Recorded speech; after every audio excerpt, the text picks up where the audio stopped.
Jakarta, kota yang seakan tidak pernah tidur.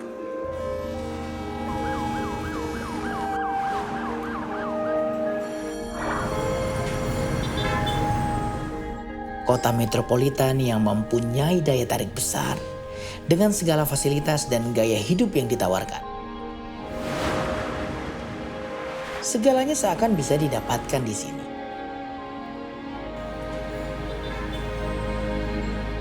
Tetapi siapa sangka, justru itu yang membuat Sandra memilih untuk kembali ke alam.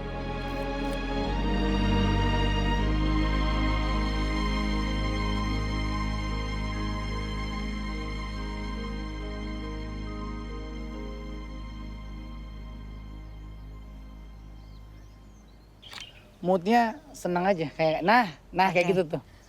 Ya cuma kayak, ya asik tuh ya. Nah, udah. 1, 2, cakep. Oke, bisa kesana sedikit.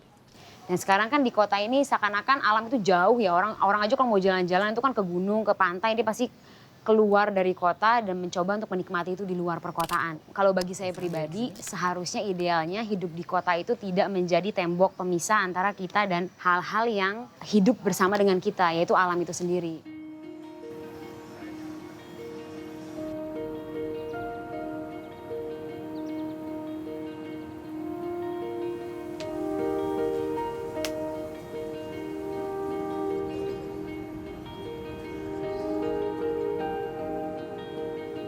Di 2015 aku sama Dira menikah, kita ingin berbisnis bareng, pengen menghasilkan sebuah karya bareng. Ya kita ngakunya pecinta alam lah, kita suka naik gunung, kita suka melihat alam, kita mengagungkan ciptaan alam ini. Jadi kita menemukan ternyata selama ini kita cuma mencintai aja, tapi kita nggak terlalu tahu cara merawatnya seperti apa.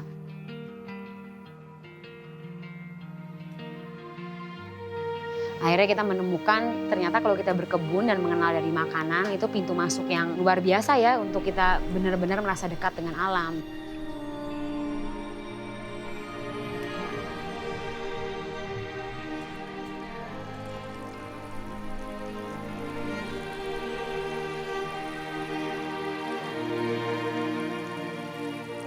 Ngobrol aja kayak lagi, ngobrol aja.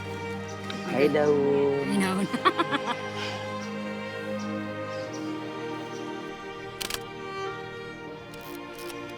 Nah, lihat sini, lihat ke sini.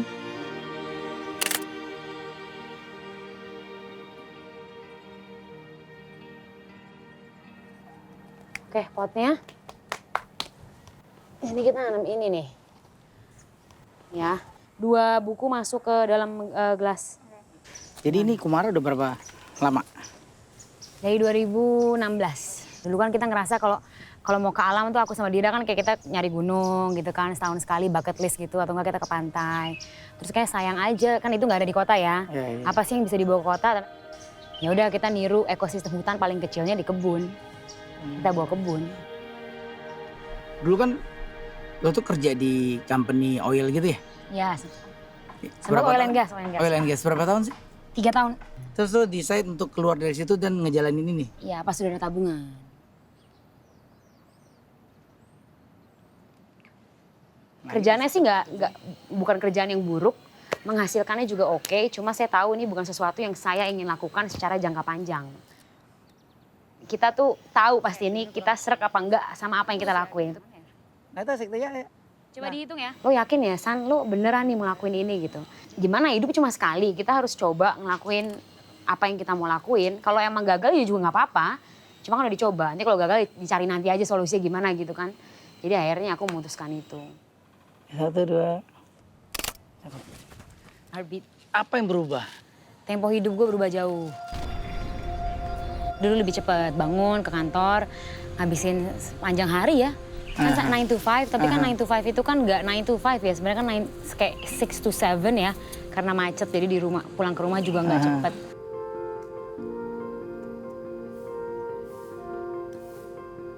Saya kan nggak bangun lebih pagi sama Dira. Terus misal hari ini nggak mau ngeliat laptop sama sekali, gue tinggal kayak nyemai-nyemai sepanjang hari. Nyemai-nyemai sepanjang hari loh. Nyemai-nyemai pagi, tidur siang, bangun sore, terus nanam-nanam.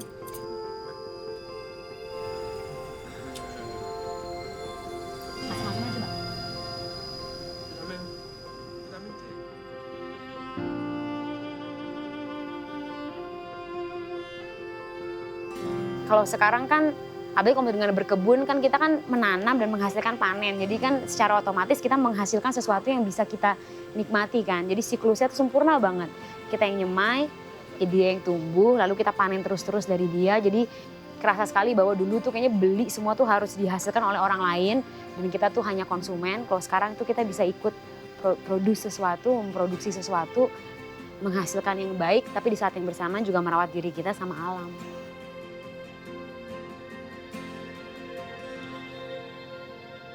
Kepikiran nggak sih meng-scale up ini jadi sesuatu yang lebih besar dan Pengen lebih... lah. Aku tuh pengen bikin hutan kota sebenarnya. Tapi food forest, hutan yang menghasilkan pangan.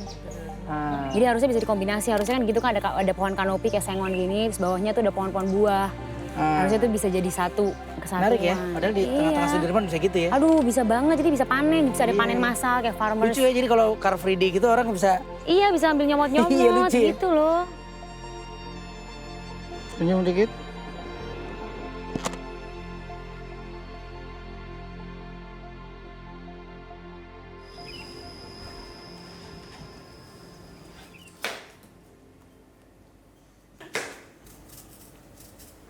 Kalau kita bicara kehidupan masyarakat urban ideal, sebenarnya tuh sulit sekali ya kalau bagi saya untuk ngasih patokan.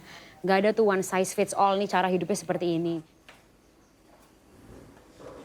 Dan definisi sustainable living pun beda-beda. Ada yang sustainable living dia nggak mau naik mobil di kendaraan umum. Ada yang naik sepeda kemana-mana. Ada juga yang dia masih naik mobil cuma dia nggak mau belanja di supermarket, maunya di pasar. Jadi dia mengurangi plastik, beli dari lokal. Kan ada banyak banget definisi sustainable living kan.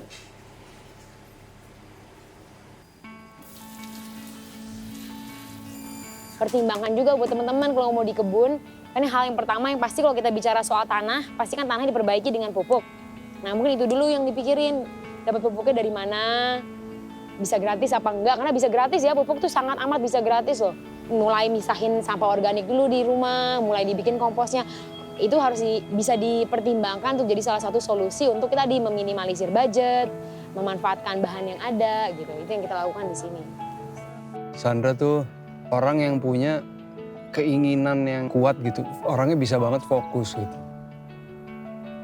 Di dalam kebun Kumara ini, aku tetap menganggap Sandra sebagai pimpinan. Kita support aja terus gitu, karena aku yakin dengan kepemimpinan dia, kebun Kumara bisa akan jadi sesuatu lah.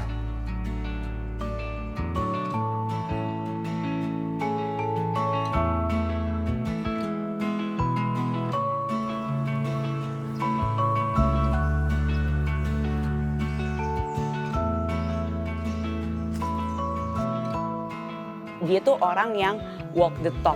Jadi apapun yang dia omongin, itu juga dia praktekkan ke dalam kehidupan sehari-hari.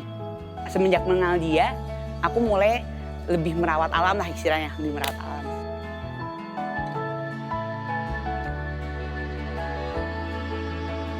Menurut lo perempuan ke alam tuh memang seharusnya seperti apa sih? Apakah seperti yang lo kerjakan atau?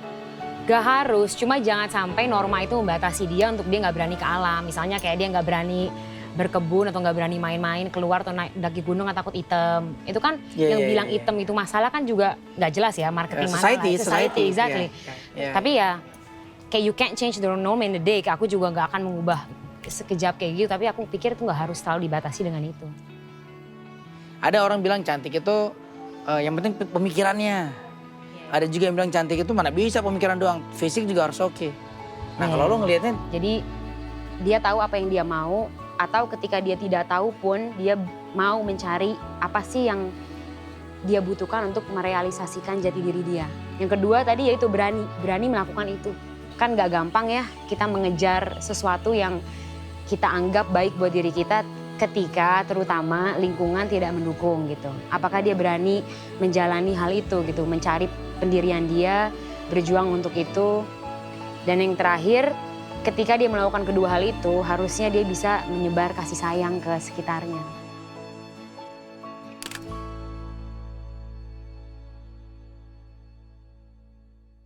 lo lihat ke atas, merem. Lagi, kerong ke atas lagi. Nah, merem. Cakep. Oke. Kalau satu kata yang lo bisa pick up buat menggambarkan diri lo? Satu elemen ya, nggak usah kata sifat ya. Iya. Gue pilih api. Api. Why? Tapi kan kayak all in flaming, all engulfing, so dia passionate, energetic, tapi dia Warm, juga yeah. membara. Jadi kalau misalnya ngerjain sesuatu, gue kan orang kekeh banget dan agak stubborn. Jadi sebenarnya satu elemen tuh bisa banyak sifat, the good and the bad kan. Kalau lo apa purpose of life? Kalau gue pengen bermanfaat sih. And I have to be happy with myself dan happy with what I'm doing mungkin ya. Jadi dari situ baru bisa bermanfaat buat orang lain. Yang bener sih emang harus selfish sedikit agar kita bisa jadi selfless kan.